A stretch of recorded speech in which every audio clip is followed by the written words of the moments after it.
Hello student, आपका स्वागत है। आज हम कक्षा 9 का मनोहर बुक सॉल्व करेंगे और प्रश्नवाली 1 का ए करेंगे। इसके पहले हमने प्रश्नवाली 6, 7 पूरा कंप्लीट कर दिया था। आज फिर से हम प्रश्नवाली 1 का ए से शुरू कर रहे हैं और इसका पहला प्रश्न देखते हैं। 20 और 40 के बीच समस्त धन पूर्णांक लिखिए। 20 और 40 के बीच समस्त धन पूर्णांक मतलब जो 2 से कट जाए। तो 20 के बाद क्या हो जाएगा? 22 हो जाएगा, 24, 26, 28, 30, 32, 34, 36, 38। ये हमारा आंसर हो जाएगा। 20 और 40 के बीच समस्त धन पूर्णांक ये हो जाएगा हमारा। अगले प्रश्न में क्या बोला जा रहा है?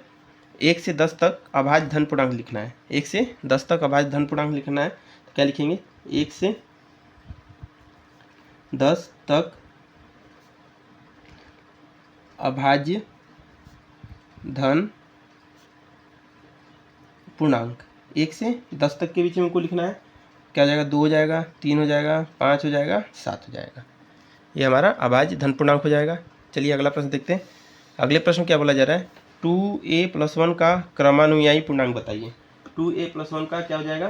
क्रमानुयायी पूर्णांक क्या हो जाएगा? इसमें 1 जोड़ देंगे तो ये हमारा क्रमानुयायी पूर्णांक हो जाएगा। तो क्या लिखते हैं? 2a+1 का क्रमानुयायी पूर्णांक 2a+1+1 क्या जाएगा? 2a+2। 2a+2 ये हमारा क्रमानुयायी पूर्णांक हो जाएगा। चलिए अगला प्रश्न करते हैं। चौथे प्रश्न में को क्या करना है? 2/3 का योगात्मक प्रतिलोम ज्ञात करना है। तो 2/3 का योगात्मक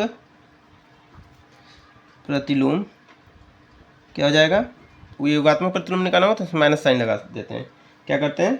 माइनस साइन लगाते हैं, -2/3 हो जाएगा। चलिए अगला प्रश्न देखते हैं। P+Q और P-Q के योगात्मक प्रतिलोम लिखिए। P और प्लस P+Q का तो -P+Q हो जाएगा और ये -P-Q हो जाएगा। तो क्या लिखेंगे? P+Q का योगात्मक प्रतिलोम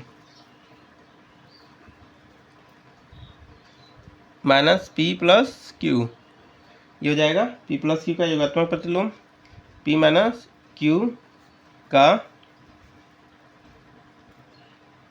योगात्मक प्रतिलोम। तो ये क्या जाएगा? माइनस लेंगे, P-Q हो जाएगा। P-Q हो जाएगा। ये हमारा हो गया। अगला प्रश्न देखते हैं। 7 नंबर में क्या बोल रहा है? x के किस मान के लिए ये कथन सत्य होगा? तो x का हमको यहाँ मान निकालना है। तो इसको क्या लिख? 5 गुने 3 गुने 2 है। 5 गुने 3 गुने 2, 5 गुने 3 गुने x। तो इसको हम इस रूप में लिखेंगे। तो इसको हम इस रूप में लिखेंगे तो क्या हो जाएगा? 5 गुने 3 गुने 2 हो जाएगा बराबर 5 गुने 3 गुने x। तो x का मान क्या हो गया? हमारा 2 आ गया। x का मान 2 आ गया। तो यही पूछ रहा है x के किस मान के लिए इतना का कथन सत्य होगा। तो x का 2 मान होगा तो ये कथन सत्य हो जाएगा। चलिए अगला प्रश्न देखते हैं। अगले प्रश्न में क्या बोला जा रहा है? पूर्णांकों में ऐसी कौन सी संख्या है जो स्वयं की योज्य प्रतिलोम हो? तो ये संख्या कौन सी? शून्य। आंसर क्या हो जाएगा हमारा? शून्य। संख्या कौन सी है? शून्य। पूर्णांकों में ऐसी कौन सी संख्या जो स्वयं की योज्य प्रतिलोम अपने की योज्य प्रतिलोम शून्य होगी। अगला प्रश्न देखते हैं। यदि a एक समधन पूर्णांक है तो बताइए कि संख्या a-a और a+a सम अथवा विषम होगा। क्या होगा? सम या अथवा विषम होगा, हमको बताना है। तो इसको हम कैसे ज्ञात करेंगे? इसमें क्या है? a समधन पूर्णांक है। सम धन पूर्णांक मतलब 4-1 ले लेते हैं तो क्या हो जाएगा? 3। a की जगह हमने समधन लिया तो ये हो गया a+1। इसे देखते थे 4 + 1 क्या हो गया? 3 और 5 आया। क्या है हमारा? 3 और 5। तो क्या हो जाएगा? a+-1 और ये क्या विषम संख्या होगी। तो क्या लिखेंगे? a-1 अर्थात a+1 एक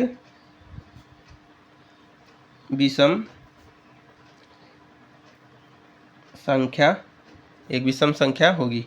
क्या होगी? एक विषम संख्या होगी। चलिए अगला प्रश्न देखते हैं। संख्या रेखा पर 5 और 7 का योग लिखिए। संख्या रेखा में 5 और 7 का योग लिखना है, मतलब हमको संख्या रेखा में 5 और 7 को जोड़ना है। 5 और 7 को जब भी जोड़ेंगे तो क्या हो जाएगा, 12 हो जाएगा। 5 और 7 को जब भी जोड़ेंगे तो 12 हो जाएगा। ये 0 हो गया, 1 हो गया, 2 3 4 5 6 7 8 9 10 11 और ये 12 हो जाएगा हमारा। तो यहाँ से क्या हो गया हमारा, 1 से 5, फिर ये 7 हो जाएगा। दोनों को जोड़ना है तो क्या हो गया हमारा, 0 से 1 12 हो जाएगा। दोनों को योगफल करेंगे तो क्या हो जाएगा हमारे यहाँ तक 12। यही हमको दिखाना था। चलिए नेक्स्ट प्रश्न करते हैं। तो यहाँ अगले प्रश्न 11 नंबर में क्या बोला जा रहा है, निम्नलिखित कथनों में से कौन से कथन सत्य हैं अथवा कौन सा सत्य है। क्या 2 धन अभाज्य पूर्णांकों का गुणन सदैव अभाज्य होता है। तो 2 धन अभाज्य पूर्णांक लेते हैं, तो मान लीजिए 3 और 5 ले लेते हैं। 3 और 5 का गुणन करेंगे तो क्या हो जाएगा 15। तो ये भी क्या हो गया हमारा अभाज्य हो गया। तो ये क्या हो गया हमारा सत्य। क्या हो गया हमारा, इसको हम क्या बोलेंगे, सत्य।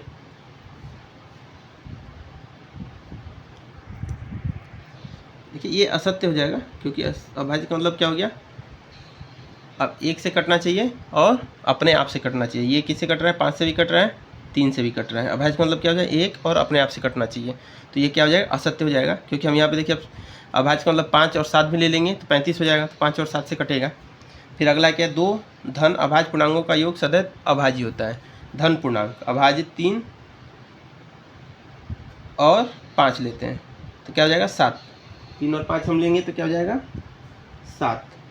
योग सदैव अभाज्य होता है। फिर हम क्या 5 ले रहे हैं, 3 ले रहे हैं, क्या हो जाएगा 8। 5 और 3 लिए 8 हो गया। फिर हम क्या आगे ले सकते हैं, 7 ले सकते हैं, 11 ले सकते हैं, 11 18। तो देखिए ये भाज्य है, ये भी भाज्य है, लेकिन ये अभाज्य है। तो इस कथन क्या हो जाएगा हमारा, असत्य हो जाएगा। ये कथन क्या हो जाएगा, असत्य, क्योंकि बदल बदल के आ रहा है, कोई भी आ सकता है, इसलिए फिक्स नहीं है। अगला में क्या बोला जा रहा है, यदि ए और बी कोई धन पूर्णांक है तो ए प्लस बी सदैव एक ऋण पूर्णांक होंगे। ए और बी कोई धन पूर्णांक है, धन मतलब 3 4 ले सकते हैं तो 7। तो ऋण तो आया नहीं, फिर 5 6 लिए तब भी ऋण नहीं आया, तो ये भी क्या हमारा हो जाएगा, ऋण तो आ नहीं रहा है। देखिए 1 मिनट, इसमें क्या बोला, यदि ए और बी कोई 2 ऋण पूर्णांक है, ऋण है -3 और तुमको प्लस करना है, तो -3 -5 ये हम ले सकते हैं। तो क्या हो गया, -3 और -5 बराबर -8। तो ऋण आ रहा है, दोनों ऋण होंगे। जैसे यहाँ पे हमने 3 प्लस -4 ले लिया तो क्या हो जाएगा, -3 -4 -7।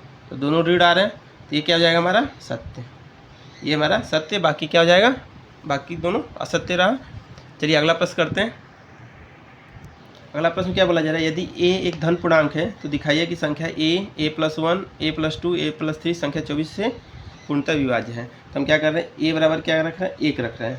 a क्या हो जाएगा, a+1 a+2 a+3। तो a की जगह क्या हो जाएगा हमारा,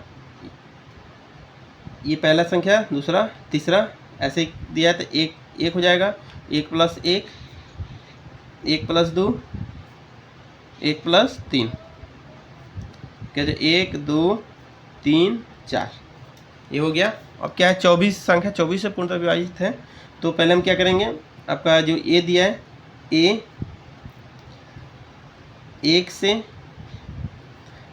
a+1, 2 से a+2, 3 से तथा a+3, 4 से विभाज्य, 4 से विभाज्य होगा। तो अगर ये सब 4 से इससे विभाज्य हो रहे हैं तो हमारा क्या पूछ रहा है, तो संख्या 24 से पूर्णतः विभाजित होगी।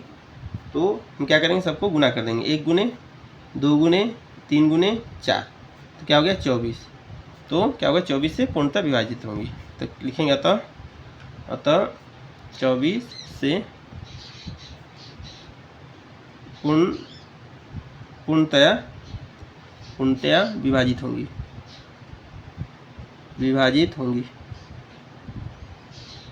24 से पूर्णतः विभाजित होंगी।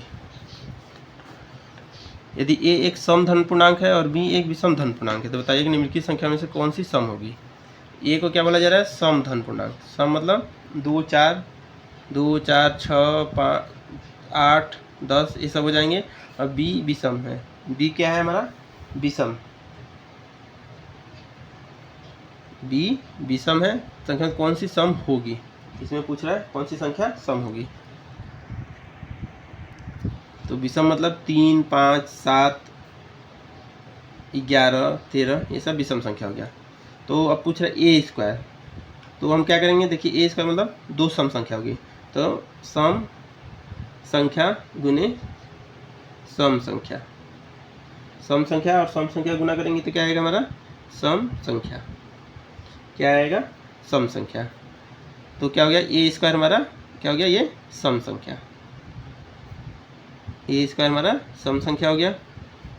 फिर बी स्क्वायर विषम संख्या लेंगे। विषम का स्क्वायर करेंगे तो 9 आएगा। विषम का स्क्वायर करेंगे तो 9 आएगा। तो ये भी क्या हो गया, विषम संख्या। बी स्क्वायर क्या हो गया हमारा, विषम संख्या। फिर हमारा क्या है, ए प्लस बी। मान लीजिए हम 2 + 5 कर रहे हैं तो क्या आ रहा है, 5। ये भी क्या हो गया, विषम संख्या। 2 और 3 लेंगे। फिर आगे हमेशा क्या होता है, सम संख्या प्लस विषम संख्या। सम संख्या प्लस विषम संख्या करेंगे तो क्या आएगा, विषम संख्या। विषम संख्या। तो यहाँ क्या है, ए एक समधन पूर्णांक, बी एक विषम धन पूर्णांक है। तो ए प्लस बी क्या हो जाएगा हमारा, विषम हो जाएगा। फिर क्या है, ए गुने बी। तो सम और विषम को गुना करेंगे तो क्या आएगा, तो देखते हैं। सम संख्या गुने विषम संख्या।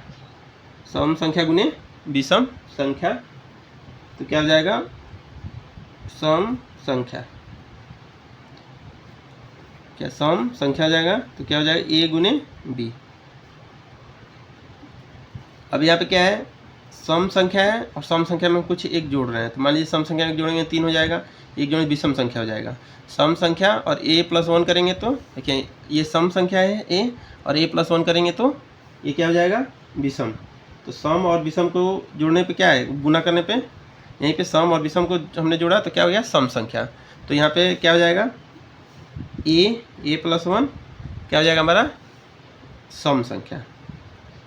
सम संख्या ए प्लस 1 सम संख्या। B plus 1। तब क्या देखिए, बी प्लस 1 है तो विषम रखेंगे, प्लस 1 करेंगे तो सम हो जाएगा। तो विषम गुने सम, विषम गुने सम क्या होगा, विषम संख्या, सॉरी सम संख्या आएगा। विषम गुने सम क्या आ जाएगा, विषम संख्या गुने सम संख्या। तो क्या हो जाएगा, विषम संख्या। तो हमारा क्या हो गया, बी प्लस 1 बी प्लस 1। यहाँ पे विषम संख्या और सम संख्या गुना करेंगे तो हमेशा क्या हो जाए, सम संख्या। तो देखिए हम रख के देखते हैं, बी क्या है हमारा, विषम संख्या है 3, और यहाँ पे 3 + 1 हो गया तो क्या हो गया, 3 और 4 बराबर 12 हो गया। 12 क्या है, सम संख्या। तो ये क्या हो गया, सम संख्या। तो हमको छाटना था सम संख्या कौन कौन सा है। तो देखिए यहाँ पे आंसर लिख लेते हैं। यहाँ पे ए स्क्वायर क्या हो गया, सम संख्या हो जाएगा।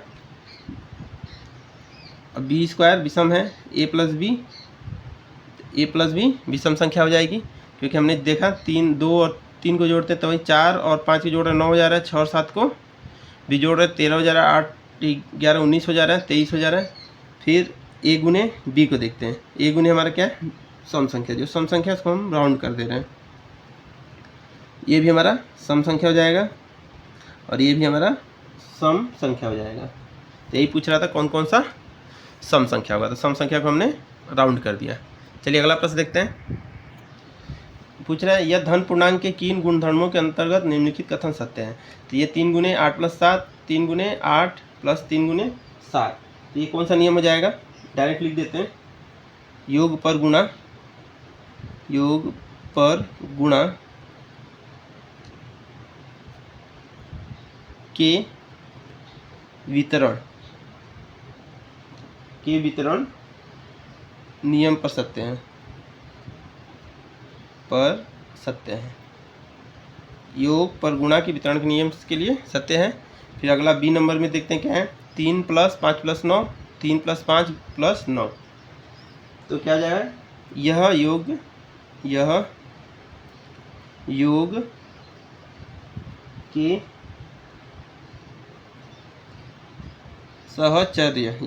के सहचर्य नियम पर सत्य है। कौन सा नियम? योग के सहचर्य नियम पर सत्य है। तो आप लोग देख लीजिएगा नियम क्या होता है, एग्जाम्पल में दिया हुआ है, बुक के एग्जाम्पल में जरूर दिया हुआ है, एक बार देख लीजिएगा। फिर ये तीसरा नंबर क्या हो जाएगा, 3 × 2 = 2 × 3, तो क्या हो जाएगा, यह गुणा हुआ है, तो गुणन के क्रम विनिमय के नियम पर सत्य है।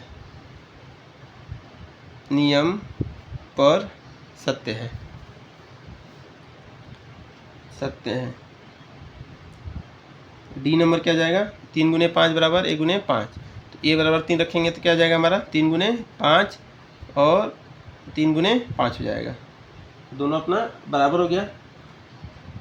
तो जब बराबर हो जाता है तो कौन सा नियम हो जाता है, निरसन नियम के अंतर्गत यह सत्य होगा। नियम के अंतर्गत यह सत्य होगा। निरसन नियम के अंतर्गत यह सत्य होगा। संख्या रेखा पे हमको ये दर्शाना है, तो हम संख्या रेखा खींच लेते हैं।